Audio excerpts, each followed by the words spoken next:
Hello guys, কি তা খবর? আসুন নিবালা হাসিন নিবা তা বাড়ি করে কিছু সংবাদ। বর্তমানে আমাদের হাইলাকান্দি ডিস্ট্রিক্টের আসাম হোমগার্ডের যে দলাল চক্র চলিয়াছে, তা এত জঘন্য কাণ্ড এবং দুঃখজনক ব্যাপার। কারণ গরিবের পয়সা খাওয়া অত সহজ নয়। কারণ হলেন, দেখুন, বর্তমানে সোশ্যাল মিডিয়াতে একটা ভাইরাল হয়ে গেছে যে একজনের রেলওয়েতে চাকরি দেওয়ার কথা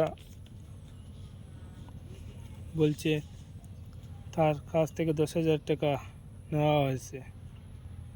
আর এখন বর্তমানে মানুষটা অসহায় হয়ে হাইলাকান্দি জেলাত একটা এফআইআর করছে সদর থানাত।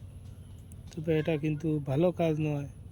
এই শামসুল ভাই কইয়ার, আপনি এটা ভালো কাজ করছেন না। কারণ হইল গিয়া, আপনি একজন ডেভেলপমেন্ট দিতে পারতেন না, সংগঠন বানাইতে একটার পিছিয়ে দিয়ে আর একটা।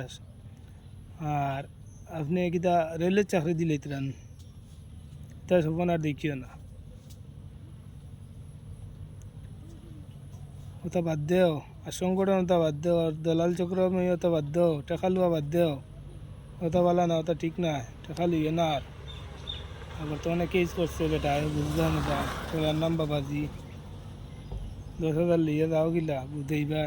বেটা কেস করছে। ভিডিওটা বেশি বেশি শেয়ার করে দিবা আর পেজটা ফলো করে দিবা।